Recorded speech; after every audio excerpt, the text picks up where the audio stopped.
Greetings. Are we expecting more Las Vegas style mass shootings? Are there going to be more of these Las Vegas attacks? Most of us know the answer to this in our hearts, but we don't want to say it and we don't want to face it. Back on October the 1st, a murderous shooter killed 58 innocent concert goers and wounded another 546 people. Why are these horror events happening? These kind of horror headlines were predicted by Jesus Christ of Nazareth when he said back in Matthew 24 verse 12, "And because lawlessness will abound, the love of many will grow cold." The Las Vegas shooter's heart had grown cold as ice until that fateful day when he began slaughtering those people. Cold-hearted murderers have been in the news headlines for many decades, and now in these end times they are increasing more and more. This block of ice is very, very cold. I kind of probably should have put a thermostat on it to show how cold it is, but it's very cold and wet, like cold-hearted shooter's heart was in Las Vegas. It takes an ice-cold human heart to shoot people down in cold blood and to hack off a head with a knife. Why did Jesus say that cold-heartedness would increase in the end times? Matthew 24:12 again, because lawlessness will abound. We're seeing that. We live in a world where lawlessness is abounding, it's growing, it's expanding. Therefore, because lawlessness will abound, said Jesus, the love, the natural, warm-hearted love of many will grow cold. And we're seeing that in our news headlines. Jesus says that as lawlessness increases, and it is increasing if you just take the time to look at the news headlines, look at the history, so as it increases, so does cold-heartedness. Those who hold themselves to obeying God's 10 commandments. That comes as a surprise in this day and age. But many have the 10 commandments hanging on their wall.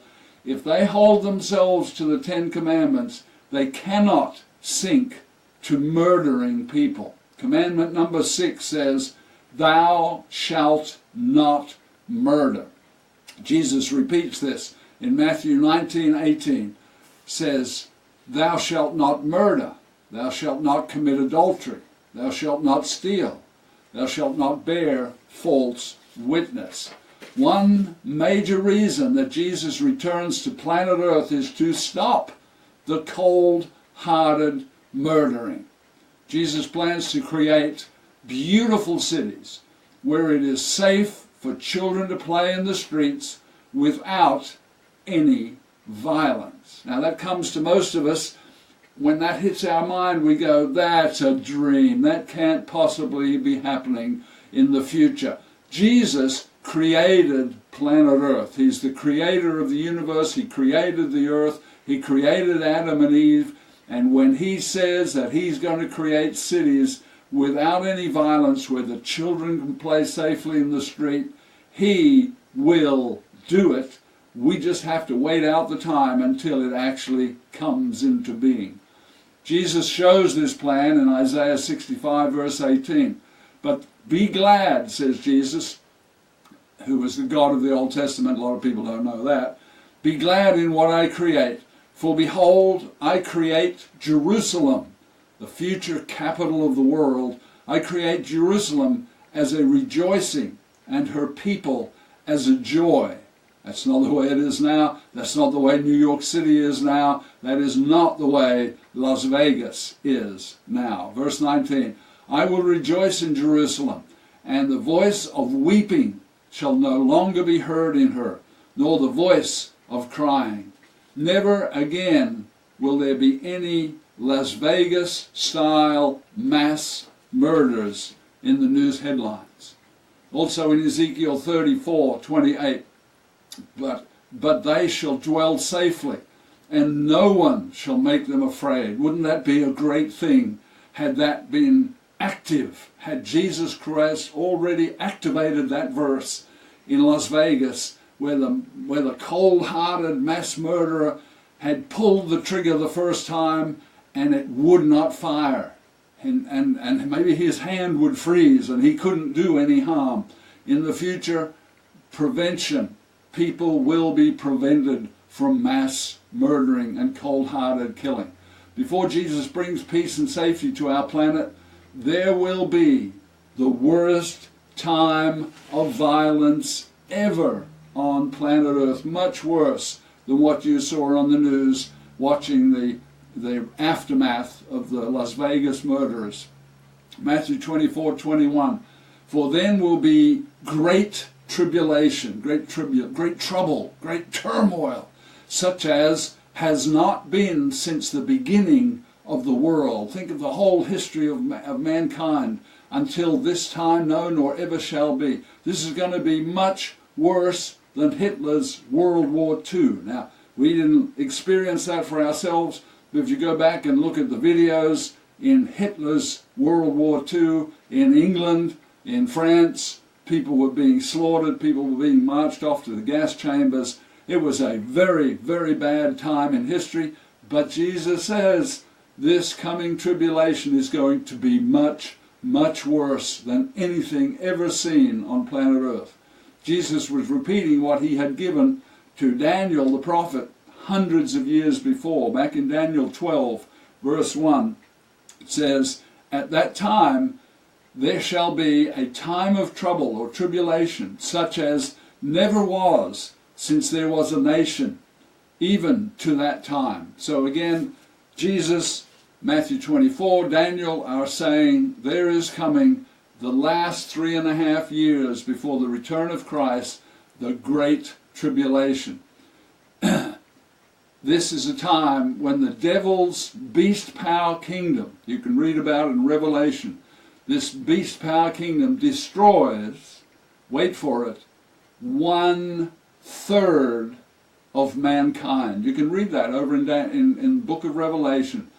It is, this beast power kingdom under the beast, guided and given power by Satan, the devil himself, will destroy 1/3 of mankind. What will that be like? What will that be? How can we stand such a horrifying event? What should we expect to happen shortly before this Hitler on steroids kingdom begins?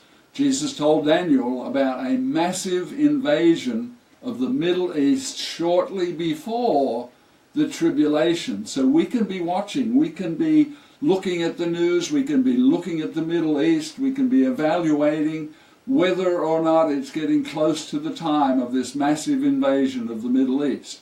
This invasion includes Egypt, Libya, and many other Middle Eastern nations. Daniel 11 verse 41 says, he, meaning a huge military power, shall also enter the glorious land. What's glorious land mean in the Bible? That means the land of Israel. That means the nation of Israel. And he shall enter the glorious land, or the nation of Israel, and, same breath, same verse, and many countries, many nations shall be overthrown. So, if you have a mighty military power and you overthrow nations, what does that mean? Think about that. Verse 42, the land of Egypt shall not escape. Verse 43, he shall have power over the treasures of gold and silver, and over all the precious things of Egypt, also the Libyans and the Ethiopians. So 3 countries are mentioned there, but it said he shall overthrow many Middle Eastern countries. So picture this as World War III, an unbelievable time, but we haven't gotten to the tribulation yet. We're still a little bit short of the days of the tribulation. After this invasion comes the 3.5 year tribulation, and then Jesus Christ takes control of all nations on the earth. Jesus indicates that savage, cold-hearted, murderous attacks will get worse and worse. We will see it in our news headlines. We will see it around the world, in Paris, in Belgium, in various countries and nations around the world. We'll see it in our own nation here and in the big cities. Right? Will grow worse and worse until Jesus comes and crushes the cold-heartedness of humankind at the Battle of Armageddon. Most people have heard about the Battle of Armageddon. Well, Jesus comes back, and the final piece de resistance, if you will, is Jesus comes back to make war with the beast powers, and he destroys the beast power and the cold-heartedness at the Battle of Armageddon. To see much more about the end times, please visit the k-god.com website.